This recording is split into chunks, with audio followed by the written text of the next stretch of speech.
When the storm swallowed the highway and 15 billionaires stumbled through her diner door, Maggie just tightened her apron, poured the coffee, and whispered, "Rich or poor, the snow don't care." Outside, the world had turned to white.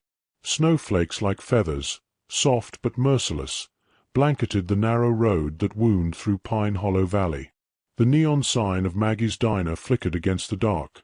Half the bulbs burnt out, the E humming weakly as if sighing at another endless winter. Inside, Maggie Lang wiped the same counter she'd been wiping for 20 years. The formica was worn smooth where hands had rested, elbows had leaned, stories had been told and forgotten. She was a woman carved by weather and work, hair pulled back, hands chapped from detergent, eyes kind but carrying a certain quiet fatigue. The radio muttered static between old country songs.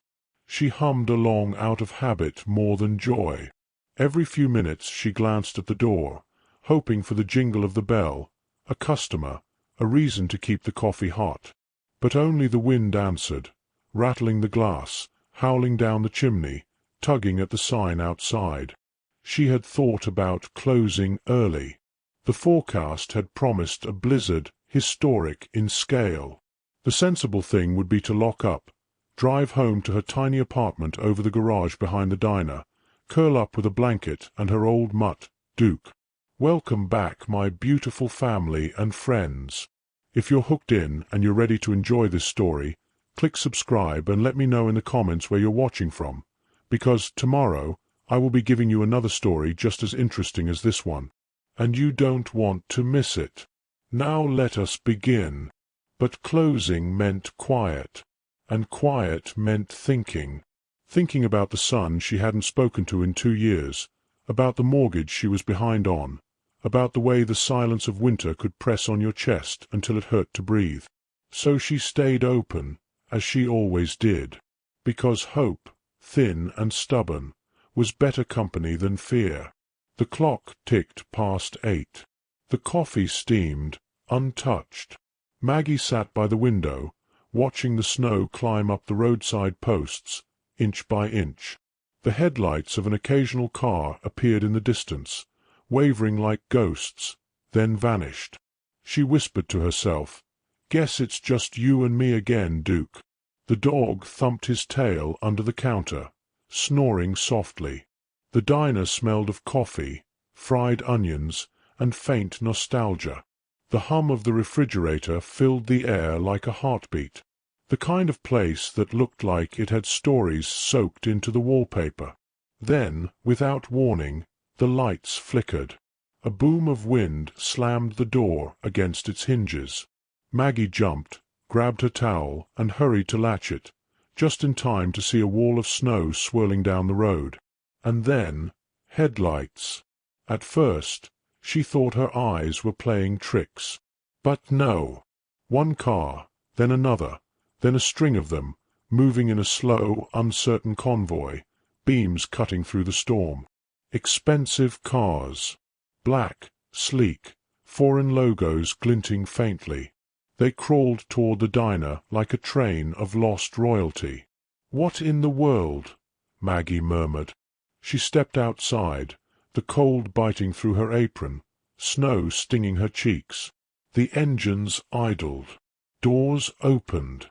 Figures emerged, men and women wrapped in tailored coats and cashmere scarves, stumbling, shielding their faces from the wind. They looked utterly out of place, silver cufflinks against snowflakes, high-heeled boots sinking into slush. The first man to reach her shouted over the wind, "Is this place open?" Maggie blinked. "It's warm," she said simply, stepping aside. "Get in before you freeze solid." They filed in, 15 of them in total, though she didn't count right away. The bell above the door jingled frantically as they entered, shaking snow onto the tile. Laughter, curses, exclamations. One man kept yelling at his phone, waving it in the air. No signal. Unbelievable. Maggie watched them for a heartbeat, the world's richest, most powerful people, though she didn't know it yet, looking helpless as children in the cold. Coats on the rack, "Boots by the heater," she said briskly. "You'll ruin my floor otherwise." They obeyed, more from shock than respect. She poured coffee into mismatched mugs, the aroma curling through the room like an invitation. The group gathered around the counter, their chatter bouncing off chrome and glass. They were an odd mix, men with boardroom voices, women with diamond watches, all trying to act calm while the storm roared outside like a beast. One of them, tall, young, with slick hair and an impatient tone, peered at the handwritten menu. "Do you have almond milk?" Maggie arched a brow. "Honey, the cow I used didn't have a label on it." Laughter broke the tension. Even a few of the billionaires chuckled, glancing around at each other as if realizing how ridiculous they looked. The storm howled louder. Snow plastered the windows. The neon sign sputtered, the last letter going dark. Maggie moved to the window, staring out into the white nothing. "Road's gone," she said quietly. "Looks like you're all stuck here a while." No one spoke. Then the older man with the sharp jawline, someone used to giving orders, asked, "Do you at least have a generator?" "Old one out back," she said, tightening her apron. "If it still listens." He frowned, unused to that kind of uncertainty. Maggie met his gaze and smiled faintly. "Don't worry. We'll manage. Storms end eventually. Always do."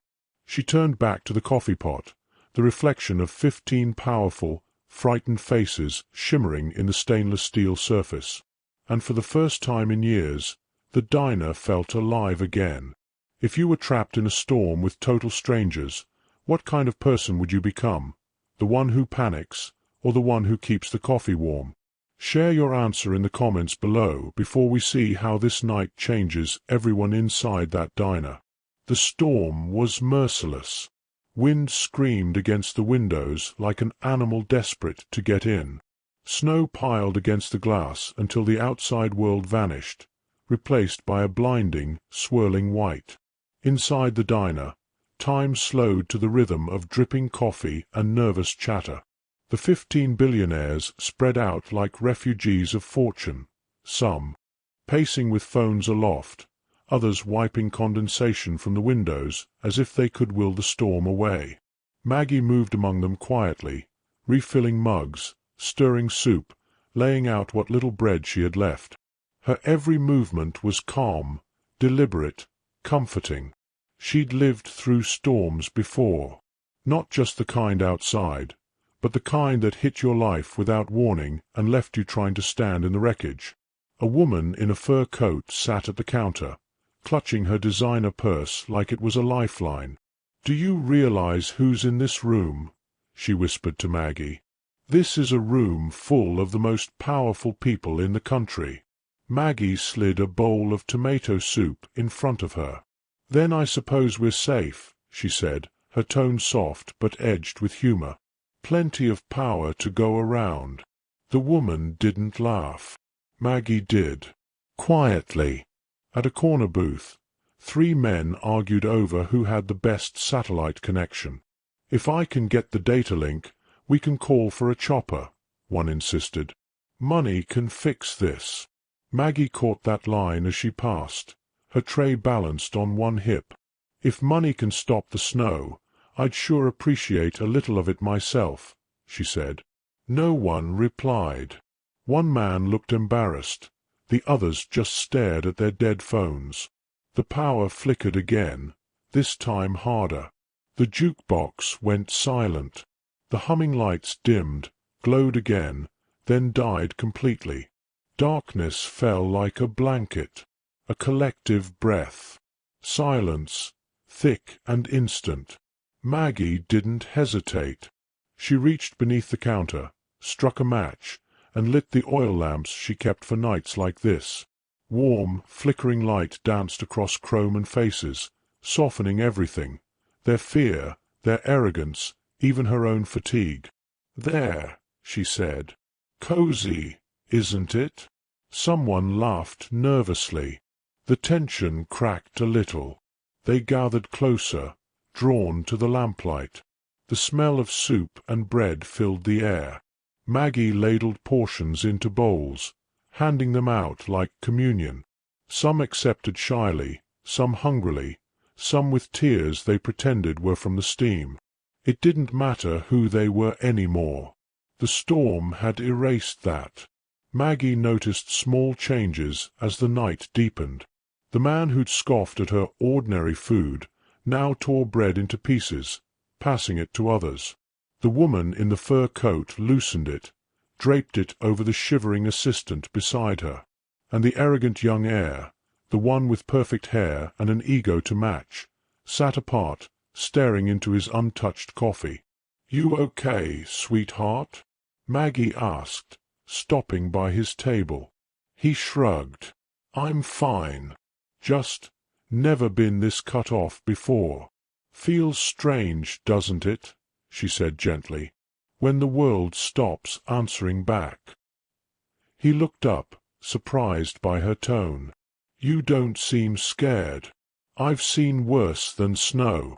She didn't elaborate, but her eyes told 1,000 quiet stories, of nights spent waiting for calls that never came, of dreams melting like frost on glass. He followed her gaze toward the others. "They're scared," he murmured. "All of them. People who've built empires, reduced to waiting for weather." "That's the thing about storms," Maggie said softly. "They don't check your bank balance before they hit." He gave a small, bitter laugh. "You talk like you've made peace with all this." Maggie poured him more coffee. "Peace isn't something you make," she said. "It's something you notice when everything else stops." For a moment, he didn't know what to say. Then he smiled, small, genuine. "You're something else." "Just a waitress," she replied. "But I've learned that's enough." Across the room, voices began to soften. A man in a designer jacket started telling a story about getting lost on a fishing trip years ago, before his first company took off. Another woman admitted she didn't even know how to boil an egg. Laughter bubbled up. The air warmed with humanity. The storm outside raged on, but inside, a fragile peace settled. Maggie ladled the last of the soup, wiped her hands on her apron, and looked around the room. For the first time that night, every seat in her diner was filled. Every heart was, too, by something money couldn't buy. When she finally sat down, Duke lifted his head and wagged his tail. The billionaires noticed him for the first time.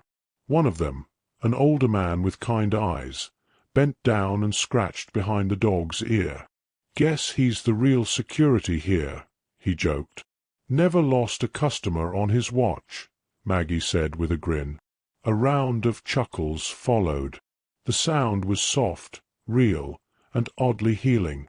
Outside, the wind howled against the diner's thin walls, testing the glass. The sign flickered once, then went out completely, leaving them in an island of candlelight. The heir looked at Maggie again, then at the others, and said quietly, "You know what's crazy? I feel safer here than I did in my penthouse." Maggie didn't answer. She just smiled, watching the way the lamplight touched his face. Young, uncertain, human. Somewhere in the distance, thunder cracked like the world itself shifting. But inside that diner, something else had begun to thaw. What do you think really brings people together? Comfort, fear, or shared vulnerability? Comment below your thoughts before we move into the night's deeper storm, when warmth turns into revelation. The night stretched on like a long-held breath. The lamps burned low, their wicks dancing in tired orange halos. Wind moaned against the windows, occasionally whistling through unseen cracks like a ghost asking to be let in. Maggie had long stopped watching the clock. Time had no meaning when everything outside was buried in snow. She moved through the diner in soft steps, checking on her unlikely guests. Some were dozing in booths, heads propped on expensive sleeves. Others whispered in low voices, and some just stared out into the swirling dark as if expecting the storm to reveal something they'd lost long before it began. At one booth near the back, the older man with the kind eyes, the one who'd scratched Duke's ear, sat with a paper napkin in his hands, twisting it slowly. "You all right there?" Maggie asked, pouring more coffee into his cup. He nodded but didn't look up. "I haven't seen my daughter in 7 years," he said quietly. "Told myself I was too busy, that she didn't need me hovering around." He laughed, but it came out cracked. "Now all I can think about is whether she's warm tonight." Maggie said nothing. She simply slid a slice of pie toward him, the last one. "You should tell her that when this is over." He met her gaze. "You think she'd even want to hear from me?" Maggie smiled faintly. "Storms make people remember what matters. Maybe she's remembering you right now." He stared at her a moment, then blinked fast and nodded. At another table, 2 women, competitors in the business world, apparently, sat across from each other in uneasy silence. One broke first. "You know," she said, "I always hated you for buying my company. But looking back, it was the best thing that happened to me. Gave me a reason to start something I actually cared about." The other smiled ruefully. "Hate's easier than honesty." "Yeah," the first admitted. "Until a snowstorm traps you with the person you blamed for your failures." They laughed softly, clinking coffee mugs like a fragile truce. Maggie overheard it all, not because she was nosy, but because sound carried easily in that little diner, and each confession, each small laugh, felt like warmth spreading from the fire she'd built, not in the stove, but in their hearts. But not everyone softened. At the counter, the young heir still sat apart, his reflection trembling in the lamplight. Maggie joined him again, wiping down the counter that didn't need wiping. "You've got that look," she said. "What look?" "The one folks get when they're trying not to cry." He smirked, but it didn't reach his eyes. "I don't cry." "No," she said. "You just stare at nothing for 10 minutes straight." He let out a breath, long and heavy. "You really don't hold back, do you?" "I've got no one left to impress." That made him laugh, a real laugh this time. "My father used to say that, too. Only he meant it in a very different way." "What happened to him?" He hesitated. "He died 2 years ago. Heart attack. At his desk." Maggie leaned against the counter. "I'm sorry." He shook his head. "Don't be. I loved him, but he raised me to chase everything except peace. Money, success, status. It's like he thought if we built high enough, we'd never feel small again." Maggie watched him for a moment. "And did it work?" He stared into his cup. "I've never felt smaller." They sat in silence for a while. Outside, snow slammed against the windows. Somewhere in the distance, a tree cracked and fell. Maggie finally spoke. "My husband used to say something like that too. He was a dreamer, always chasing something. Said he wanted to make us rich one day." "What happened?" She smiled sadly. "He forgot to come home one night. Chasing dreams'll do that if you're not careful." The heir looked up, eyes full of quiet understanding. "You talk about it like you're not angry anymore." "Anger's heavy," she said. "I had to set it down to keep walking." He nodded slowly, letting her words settle. Then, almost whispering, "I think that's what I need to do too." She reached over and topped off his cup. "Coffee helps." He smiled faintly. Midnight came and went. The storm howled louder, rattling the walls as if testing their will to stay upright. The heater groaned, and one of the lamps sputtered out. Shadows danced across the booths, stretching long and thin. Maggie checked the back door. The drift of snow was almost to the handle. They weren't going anywhere till morning. But by then, something had shifted inside the diner. The Billionaires, once strangers, now companions by accident, had started helping themselves. Someone organized the pantry. Another mopped melted snow near the door. 2 men dragged tables together to make space for everyone to sit as one. The older man with the estranged daughter took over the radio, trying to pick up signals. Every so often, static turned into a burst of faint music, and the whole room went quiet, listening. When a slow jazz tune finally came through clearly, someone clapped. Then, to everyone's surprise, the woman in the fur coat stood and held out her hand to one of the others. "Come on," she said. "We might as well dance." Laughter followed. 2 more joined in. Then 3.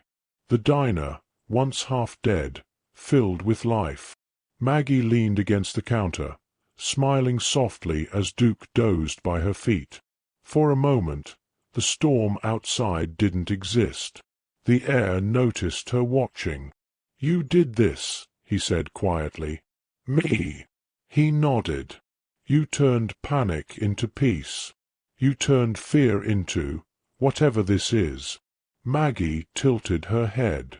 "That wasn't me, honey. That was all of you remembering you're human." He shook his head. "No. You reminded us." For the first time in a long while, Maggie didn't know what to say. She just looked around the room, the laughter, the light, the warmth, and felt something swell in her chest that wasn't quite pride, but close. She turned toward the window. The storm was still furious, snow hammering against the glass. But the reflection in the window was of faces lit by firelight and fragile hope. She whispered, more to herself than anyone, "Maybe this is what storms are for. Do you think people need to lose control sometimes to remember what really matters?" Drop your thoughts below before we move into Act 4, the night's breaking point, when the diner's safety is tested and the true meaning of courage appears. The wind's voice changed just before dawn. It stopped howling and began groaning, a deep, low sound that made the windows hum. Then came a thud above the ceiling, heavy and sharp enough to rattle the coffee mugs. Maggie froze, towel in hand. She'd heard that sound before. Snow. Too much of it. Another crack. A shower of dust drifted from the rafters. "The roof," she whispered. The older man by the radio looked up. "What about it?" Before she could answer, the front door shuddered inward, snow blowing through the seams. Duke barked, a sharp, warning sound. Everyone turned toward the ceiling as the next groan became a drawn-out creak, wood surrendering. "Everybody away from the center tables." Maggie shouted. Her voice cut through the panic like a bell. "Move it, back walls now." The Billionaires didn't hesitate this time. Chairs scraped, boots pounded, hands grabbed blankets and lamps. The heir vaulted over the counter to help her clear the area. Maggie dashed to the kitchen, returning with a metal pole from the pantry door hinge. "We need to brace that beam." "You'll get yourself killed," one woman cried. "Not if you help me," Maggie shot back. Together the heir and 2 others climbed onto the counter, snowflakes swirling down from a widening crack in the ceiling. They wedged the pole under a beam, shoving upward. The wood groaned again but held, barely. "Buckets," Maggie barked. "We'll need to catch melt if it leaks through." They scattered, obeying. The air filled with the scent of sawdust and sweat and fear. For 10 frantic minutes, everyone moved like parts of one heartbeat. The fur-coat woman tied her scarf around a beam to hold it steady. The older man directed light from his phone so Maggie could see. The air slipped once. Maggie caught his wrist, hauling him upright with surprising strength. He stared at her, breathless. "You're insane." "Maybe," she said, grinning through the dust. "But alive." Then the beam above them snapped. The sound was like a rifle shot. Snow and plaster exploded downward. Maggie shoved the air aside. The pole clanged to the floor. For a terrifying instant, she vanished under a spill of insulation. "Maggie!" voices screamed. The air lunged forward, clawing through white dust until her hand emerged, trembling. He pulled hard. She coughed, blinking through the powder, face pale but eyes blazing. "You all right?" he asked, panic cracking his voice. "I've had worse mornings," she rasped. "Now help me up." They propped the broken section with 2 broom handles, tied together with extension cords. Crude, but it held. The danger eased. The ceiling stopped moaning. For a long moment, no one spoke. Only the sound of their collective breathing filled the diner. Then, quietly, the older man began to clap. Slow, deliberate. The others joined in, 15 hands, soft and reverent. Maggie shook her head, embarrassed. "Don't clap for doing what needs doing." But the heir stepped forward. "No," he said. "We're clapping because you reminded us how." She looked around the room, faces streaked with sweat and soot, yet shining with something brighter than relief. Gratitude. Connection. Life. The storm outside still roared, but inside, strength had replaced fear. Hours later, as first light pressed through the frosted windows, the blizzard began to weaken. Wind fell to a whisper. Snowflakes drifted lazy and harmless, like feathers after a pillow fight. The diner looked battered but alive, ceiling patched, lamps sputtering, mugs half empty, hearts full. The heir leaned against the counter beside Maggie. "You saved us." She shook her head. "We saved each other." He studied her face. "When this is over, I'm going to make sure you never have to worry about this place again." Maggie smiled, weary but warm. "Don't you dare." He blinked. "What?" "This diner's mine because I earned it, storm after storm. You want to pay me back? Find someone else out there who's freezing tonight and help them." He nodded slowly, humbled. Outside, sirens wailed faintly, the first rescue vehicles cutting through the valley.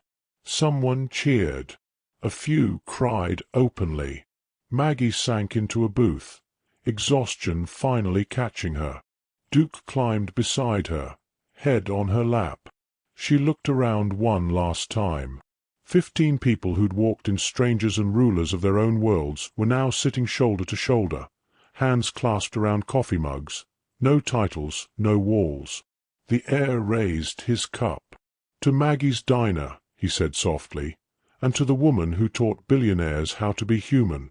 They echoed the toast, voices trembling. Maggie chuckled, brushing dust from her apron. "To the storm," she said, "for knowing what we needed before we did. When life collapses, are you the one who hides, or the one who holds the beam up for others? Tell us in the comments." Morning came quietly, like the world was holding its breath after surviving something sacred. The snow outside lay in drifts taller than the windows, shining rose gold under the first thin light of dawn. The storm had moved on, leaving behind a silence so deep it felt holy. Maggie woke to that silence. For a moment she thought she'd dreamed it all. The convoy, the laughter, the collapse. But then Duke's tail thumped against her leg, and she smelled the faint trace of burned coffee. The billionaires, no longer billionaires in her eyes, just people, were stirring. Some stretched stiff limbs, some rubbed their faces, a few sat quietly, watching the light grow. The heir approached the window and breathed on the glass, drawing a heart in the frost. "We made it," he whispered. Maggie smiled from behind the counter, pouring what little coffee was left. "Told you storms end eventually." He turned toward her, eyes tired but bright. "You always this calm after saving the world?" She laughed softly. "Honey, I just served breakfast." One by one, the others began to gather their things. The older man folded the blankets neatly. The woman in the fur coat, now speckled with dust and coffee stains, combed her hair with her fingers and helped sweep the floor. There was no talk of boardrooms, no mention of empires, only gratitude and a strange reluctance to leave. Outside, rescue crews finally arrived, snowplows clearing the road, red lights flashing through the white. A firefighter stepped into the diner, blinking at the scene. The world's wealthiest people clustered around a waitress like children around a teacher. "Everyone all right in here?" he asked. "We're fine," Maggie said. "Just a little coffee deprived." The air chuckled and humbled. The crew began escorting them outside, one by one. Maggie stood at the door, holding it open, the cold biting her fingers. They thanked her, awkwardly at first, then with genuine warmth. The older man hesitated before stepping out. "Maggie," he said softly, "if I wanted to call my daughter tonight, what should I say?" She met his eyes. "Tell her you missed her before you lost her. That's a good start." He nodded, his throat tight. The woman in the fur coat pressed Maggie's hands. "You reminded me that I don't need to buy peace to feel it." Maggie smiled. "You just have to sit still long enough for it to find you." Then came the air, the last to leave. He stood in the doorway, the wind fluttering his expensive scarf that now looked strangely ordinary. "I meant what I said," he told her. "This place, you changed us." She wiped her hands on her apron. "I didn't change you, sweetheart. You just finally stopped running long enough to see yourselves." He swallowed hard, then reached into his coat pocket. "At least take this." He handed her a small envelope. Maggie frowned. "I told you." "It's not money," he interrupted. "Just a note." She opened it after he'd gone. Inside, on thick stationery, were 15 signatures and one simple sentence. "You gave us a night that money couldn't buy." A tear slipped down her cheek before she could stop it. Duke barked once, as if approving. Weeks passed. The storm melted, leaving rivers that glimmered through Pine Hollow Valley. Maggie repaired the roof with the help of a few locals and a volunteer crew that showed up unexpectedly one Saturday, sent by one of her storm guests. They refused payment. Business at the diner boomed after a news story broke about the waitress who sheltered 15 billionaires. Reporters came and went, snapping photos of Maggie beside the flickering neon sign. She tolerated it with good humor, but never played the celebrity. "You saved them," a journalist said once. Maggie shook her head. "They saved themselves.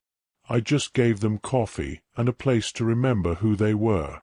Letters began arriving, postcards from around the world. One from the older man. She answered the phone. "We're meeting next week." "Thank you." One from the fur coat woman. "Opened a free women's clinic. Feels better than any merger." And one from the air. "Built a foundation for small-town shelters. First donations in your name." Maggie pinned each note to the diner wall above the register. Customers would stop to read them, smiling.